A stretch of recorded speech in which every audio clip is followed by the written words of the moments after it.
Shalom untuk kita semua. Di sini saya Palma Sinaga dari kelas 2B jurusan Teologi dengan mata kuliah Pak Pemuda dan Dewasa dengan dosen pengampu Dr. Setiaulina Borutarigan akan menjelaskan tentang paper saya mengenai Pak dan ekologi. Manusia dan alam merupakan bagian dari ciptaan Allah yang saling bergantungan satu sama lain. Alam menyediakan banyak hal yang berguna bagi manusia sebagai sumber kehidupan, sebagai sumber kebutuhan hidup. Di makalah ini saya akan menjelaskan mengenai pendidikan agama Kristen terhadap lingkungan hidup atau ekologi, di mana kita akan butuhkan juga sebagai pengingat bahwa Allah di awal mula penciptaan memberikan manusia tanggung jawab untuk menjaga alam. Pembahasan yang pertama, pengertian pendidikan agama Kristen. Pendidikan agama Kristen itu dirumuskan sebagai pengajaran agama Kristen yang didasarkan oleh Alkitab. Pendidikan agama Kristen dalam Alkitab merupakan dasar Alkitabiah yang perlu dijabarkan dan dikembangkan menjadi pusat proses pendidikan. Alkitab menjadi visi, nilai, dan gerakan dalam kerangka pendidikan. Dengan demikian, Alkitab mengalir dalam proses pembelajaran, di mana proses pembelajaran itu bisa berjalan dengan baik bila unsur-unsur yang terkait saling mendukung. Unsur-unsur tersebut menyangkut pendidik, anak didik, kurikulum, tujuan, dan metode. Pendidikan agama Kristen merupakan suatu fungsi gereja yang amat sangat penting, yang seharusnya ditanggung dan dilaksanakan oleh gereja.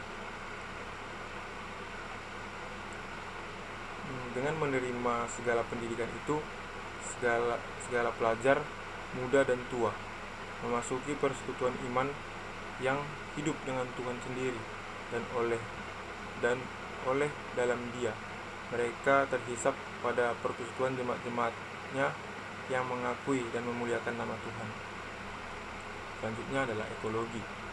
Istilah ekologi pertama kali muncul oleh M. Haeckel pada tahun 1866 yang menunjuk pada keseluruhan organisme atau pola hubungan antara organisme di lingkungannya.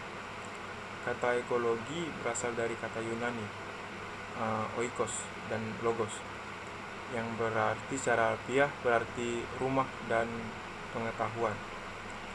Ekologi sebagai ilmu berarti pengetahuan tentang lingkungan hidup atau planet bumi ini sebagai keseluruhan tempat hidup manusia.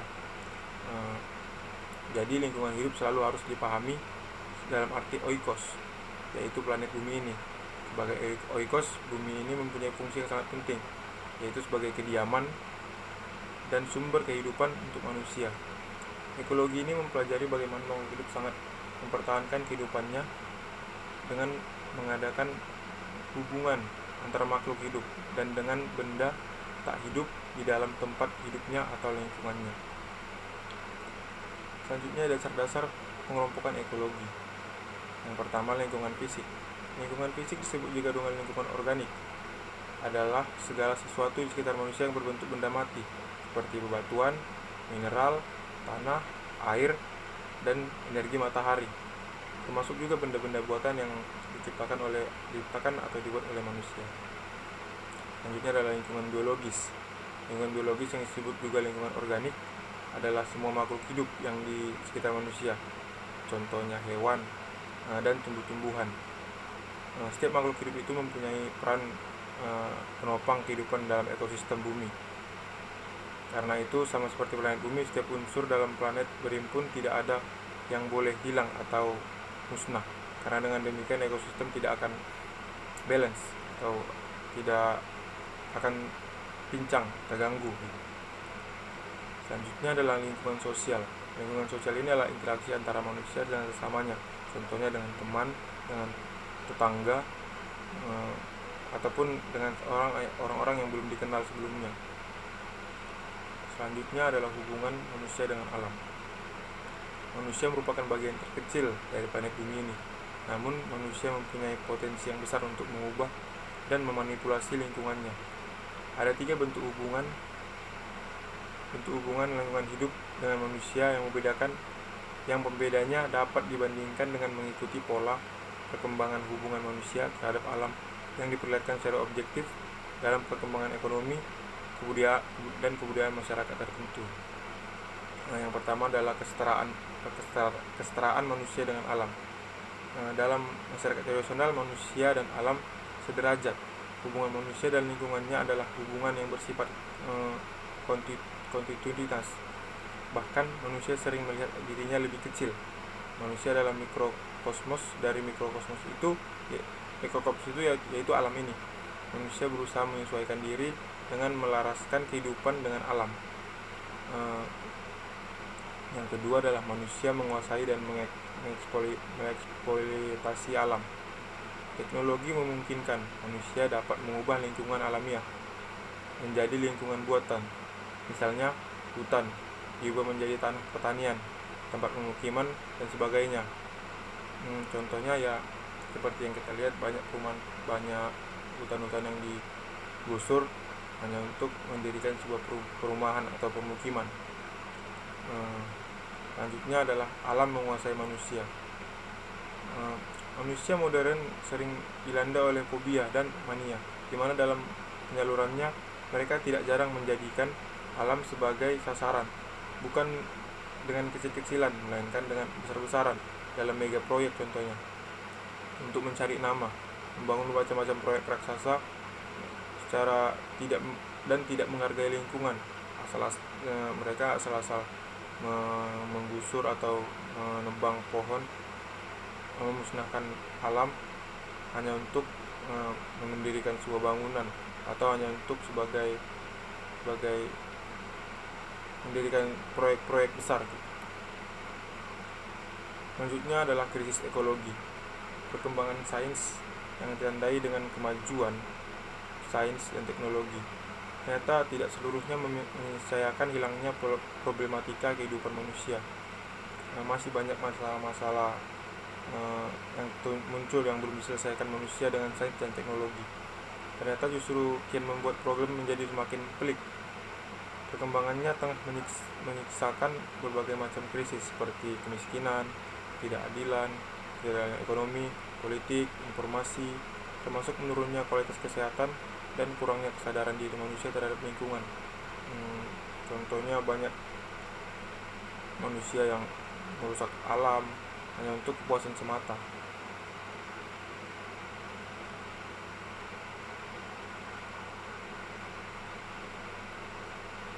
Krisis ekologi ini bermula dari jumlah manusia yang semakin meningkat, sehingga terjadi overpopulation. Sementara kita memiliki keterbatasan daya dukung alam, tambah lagi sifat manusia yang antroposentris, terlalu egois, menguas kekayaan dalam alam, dalam hal mengeksploitasi sumber-sumber daya alam. Banyak manusia yang hanya memikirkan tentang kekayaannya saja, tanpa tidak memikirkan kedepannya. Apakah misalnya dia menebang pohon, apakah kedepannya itu tidak akan berdampak buruk bagi alam. Padahal sebenarnya kalau dia menebang pohon secara ilegal atau merusak alam, itu bisa berdampak buruk ke kedepannya nanti. Dalam menebang pohon di hutan juga kalau misalnya sembarangan, apalagi membakar hutan sampai gundul hanya karena alasan lahan pemukiman dan pertanian, itu nggak masuk akal. Penyelenggara proses fotosintesis yang menghasilkan oksigen atau O2 dan karbon dioksida atau CO2. Juga penyelenggara dan penjaga peredaran iklim atau cuaca dunia agar tetap teratur dengan menanam pohon di sekitar pekarangan rumah dan di tempat-tempat lahan kritis. Hal ini pernah terjadi di tempat saya. Kedatangan presiden datang hanya untuk menanam pohon di daerah di Batam ini.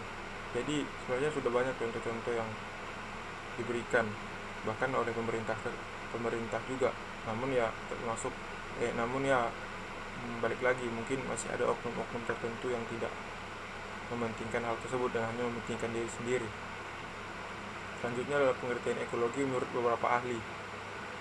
Yang pertama, menurut M. Haeckel, ekologi adalah ilmu yang mempelajari hubungan timbal balik antara organisme dengan lingkungannya. Jadi ekologi ini harus, misalnya manusia dengan alam harus ada hubungan timbal balik. Manusia memanfaatkan keberagaman alam atau kekayaan alam, tapi alam juga harus mendapatkan kayak perawatan atau dilestarikan oleh manusia. Jadi ada hubungan timbal balik. Selanjutnya adalah Careb, mengemukakan bahwa ekologi merupakan ilmu yang mempelajari interaksi-interaksi atau penyebaran dan jumlah dari organisme.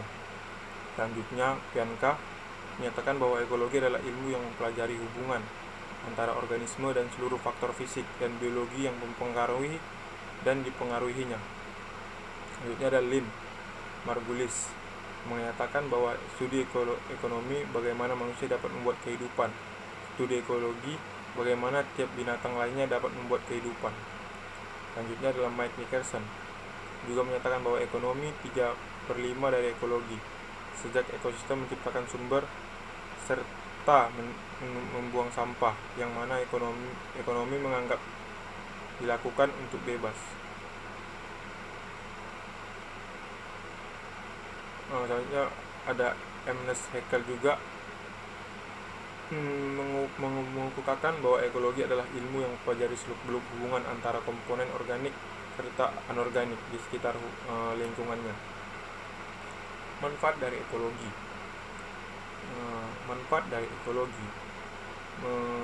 Yang pertama adalah mengenal keanekaragaman hayati. Di bumi ini banyak kekayaan alam hayati, baik dari darat maupun lautan.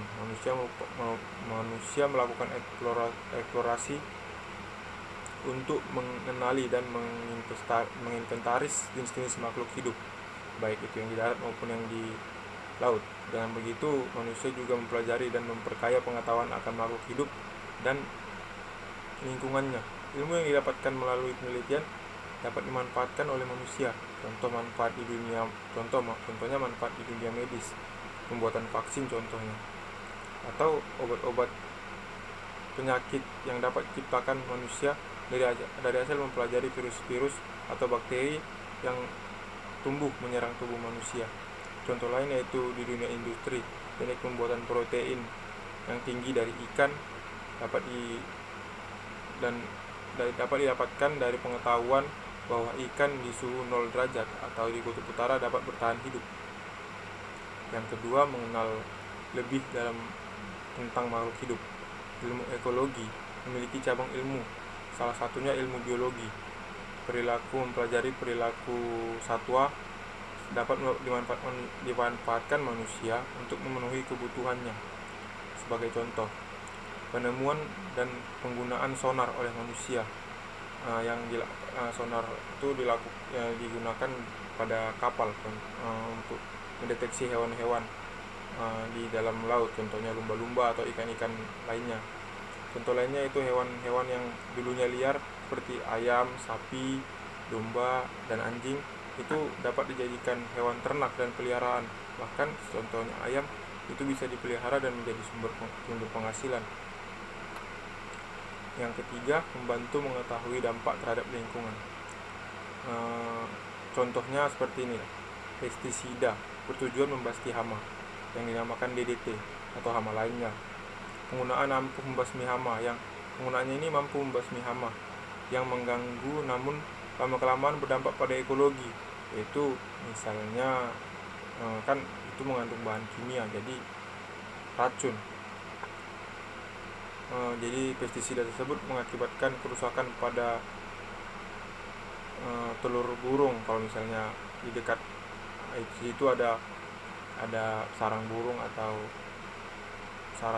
sarang hewan lainnya. Yang keempat adalah memecahkan masalah pangan.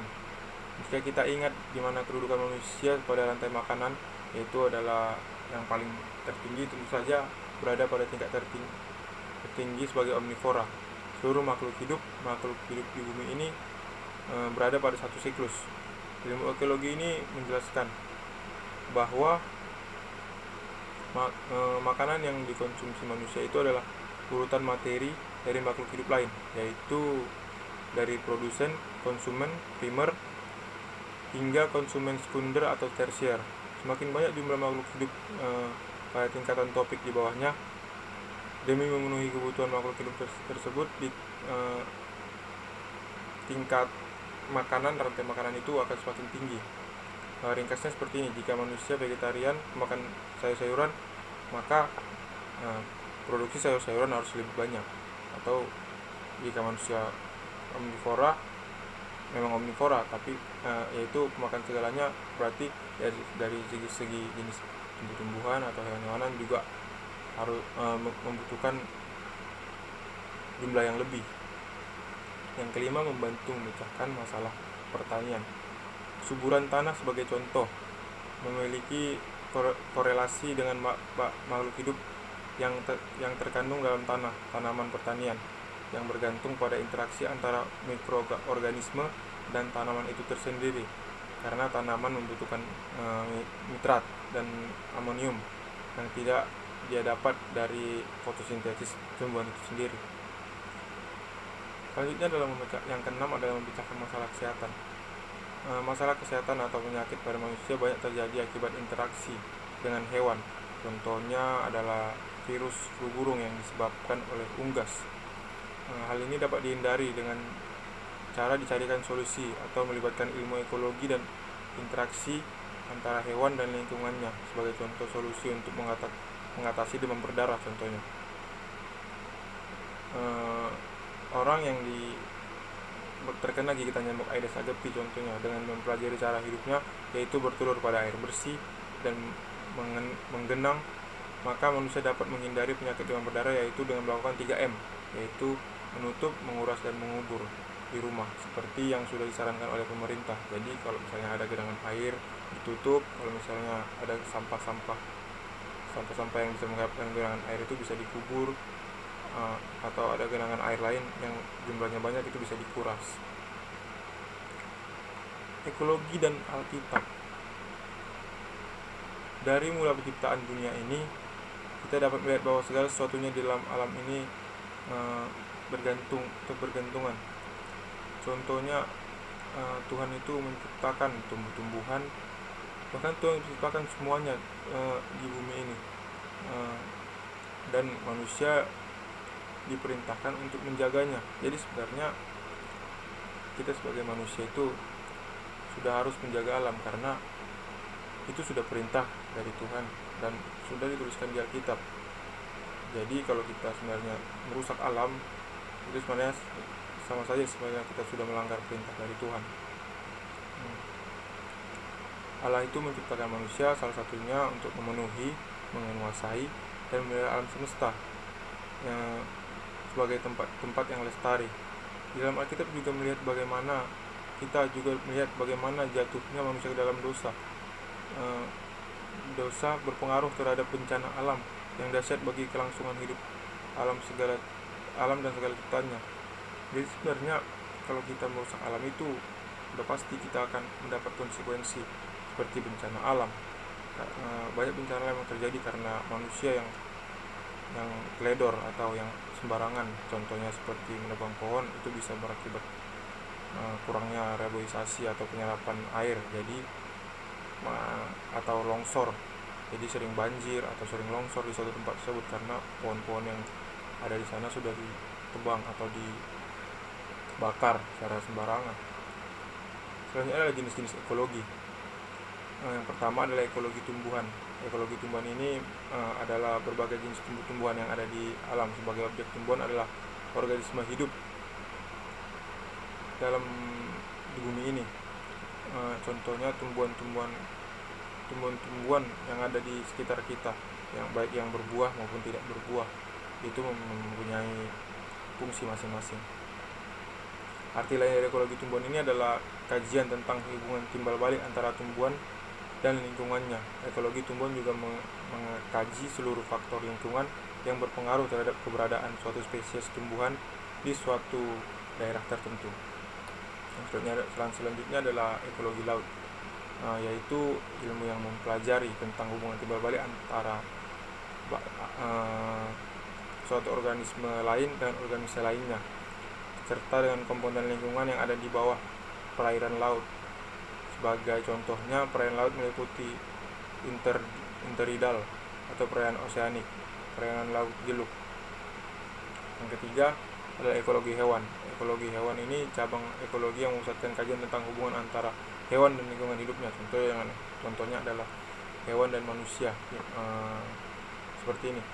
Ada contohnya hewan, misalnya ayam dan manusia.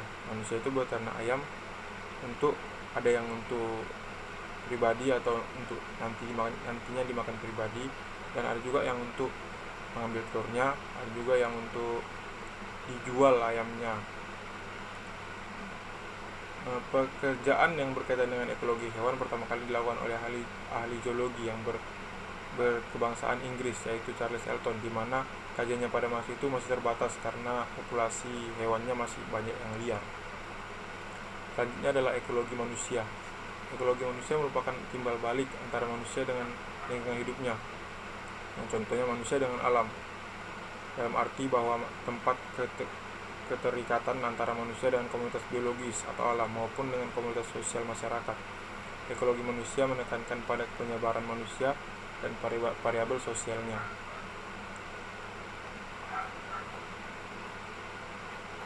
Selanjutnya adalah PAK dan ekologi. Lingkungan hidup merupakan proses atau pokok yang sangat penting untuk diperhatikan dan tentunya harus mendapatkan tempat yang khusus dalam pembelajaran dan penerapan PAK.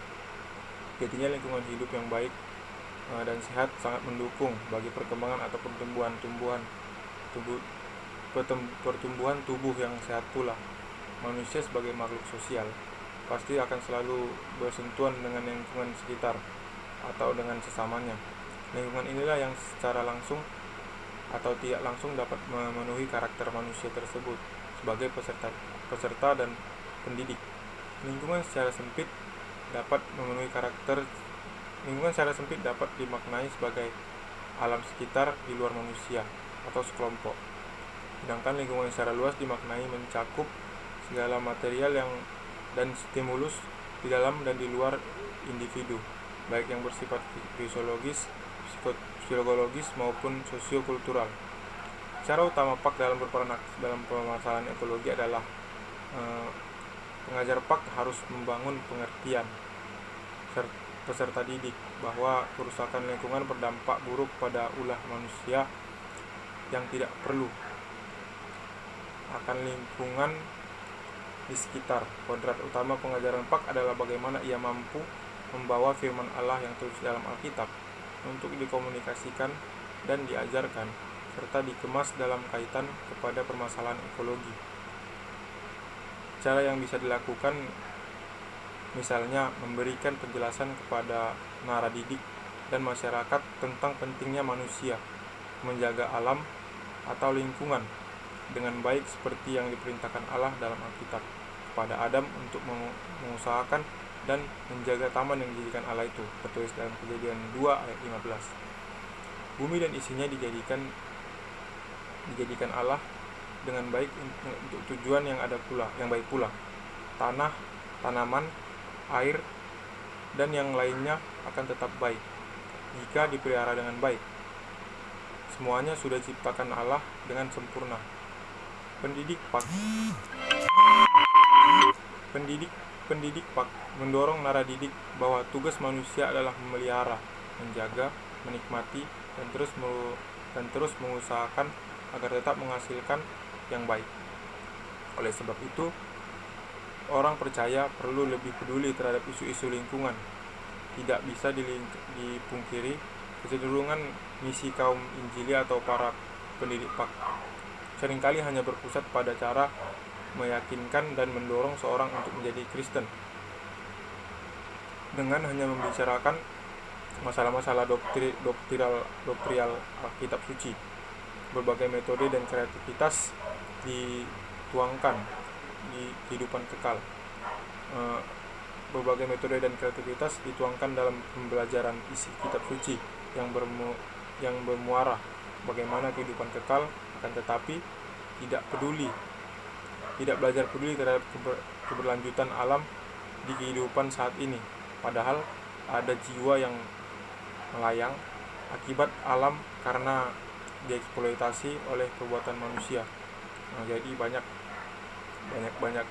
jiwa-jiwa yang telah hilang atau meninggal karena ya kerusakan alam yang dasarnya disebabkan oleh manusia itu tersendiri. Merusak alam dalam perspektif iman Kristen sama saja dengan merusak unsur utama dari diri manusia. Tidak dapat disangkal bahwa keterikatan manusia dengan alam itu sangat penting. Manusia bertanggung jawab akan kelestarian alam dan kepunahan apa yang ada di dalam alam tersebut, seperti yang ditulis dalam Kejadian 2 ayat 15. Manusia sebagai cipta Allah seharusnya memanfaatkan alam sebagai bagian dari ibadah dan pengabdiannya kepada Allah. Jadi sebenarnya alam juga bisa dijadikan tempat ibadah, bukan hanya untuk misalnya membangun perumahan atau memperkaya diri bahkan. Dengan kata lain, penguasaan atas alam seharusnya dijalankan secara bertanggung jawab, bukan tidak bertanggung jawab. Memanfaatkan sambil menjaga harusnya. Orang Kristen mempunyai tanggung jawab yang besar untuk terus mengajarkan kepada peserta didik tentang berkaitan permasalahan ekologi ini. Pelajaran PAK dapat mengajarkan kepada peserta didik sejak dini untuk menjaga dan memelihara dan memperhatikan lingkungan sekitar. Anak-anak sejak dini sudah bisa diajarkan membuang sampah pada tempatnya. Contohnya banyak cara-cara pemerintah untuk masalah sampah ini. Ada yang tempat sampah yang dibedakan tempat-tempatnya, ada sampah organik, ada sampah plastik, ada sampah seperti ini. Namun ya manusianya, yang tergantung manusianya sekarang. Banyak manusia yang udah jelas-jelas dibuat seperti itu, atau udah jelas-jelas ada perintah dilarang membuang sampah di sini, tapi tetap saja mereka membuang sampah. Contohnya pada waktu-waktu masa kita sekolah, di sekolah itu banyak sekali tong sampah yang sudah disediakan di sekolah. Namun balik lagi ke manusianya, banyak yang malas, ada yang membuang sampah di bawah meja, ada yang membuang ya tinggal lempar dari jendela seperti itu. Sepatutnya kita sebagai orang Kristen ini lebih berperan aktif pada isu-isu sosial, diantaranya masalah krisis ekologi ini. Bukan cuma orang Kristen, bahkan yang seperti saya katakan di awal tadi, ada presiden kita Bapak Joko Widodo sempat datang ke Batam, tepatnya di Pulau Galang. Dia hanya untuk menanam pohon mangrove atau pohon bakau, karena mengingat Batam ini adalah pulau yang dikelilingi oleh laut, jadi sangat penting sebenarnya menanam. Dia hanya datang menanam pohon, dia datang dalam keadaan hujan-hujan, dia menanam pohon itu. Jadi banyak contoh sudah banyak yang dilakukan masyarakat, namun ya masyarakatnya yang bebal. Nanti udah datang bencana yang disalahkan pemerintah, bahkan menyalahkan Tuhan, padahal sudah jelas-jelas kalau di pemerintah sudah memberikan contoh yang baik untuk menjaga alam. Kalau menyalahkan Tuhan itu sebenarnya itu sangat salah, karena Tuhan yang memerintahkan manusia untuk memelihara dan menjaga alam. Ya manusianya juga yang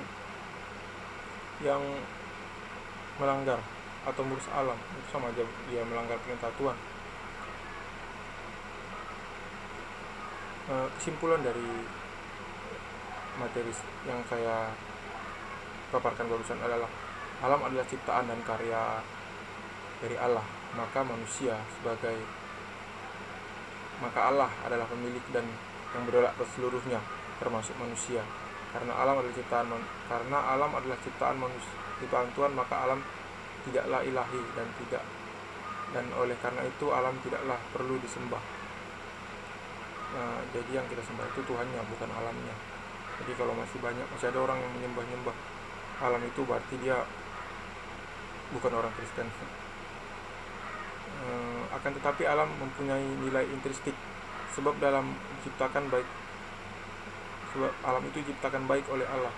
Jadi sebagai manusia itu memang pada dasarnya sudah harus merawat alam. Jadi kalau manusia merusak alam, berarti dia sama saja tidak menghargai atau ya merusak ciptaan yang sudah diciptakan oleh Tuhannya. Kita sebagai umat Kristen percaya bahwa Tuhan yang menciptakan alam semesta ini. Jadi sepatutnya seperti yang telah diperintahkan, kita harus menjaga dan melestarikan alam. Baik itu dari semua kalangan, mau dari anak-anak bahkan sampai orang dewasa, itu sama saja kalau dalam melestarikan alam. Contohnya tidak membuang sampah sembarangan, tidak menebang pohon secara sembarangan hanya untuk memperkaya diri dengan membangun mega proyek atau perumahan. Jadi kita harus lebih melestarikan dan menjaga, bukan merusak hanya untuk masalah pribadi. Mungkin sekian penjelasan materi dari saya. Mohon maaf jika ada salah kata. Semoga dengan saya menjelaskan materi seperti ini dapat mempermudah pendengar atau teman-teman sekalian untuk memahami tentang hubungan pak dan ekologi ini. Sekian dari saya, terima kasih.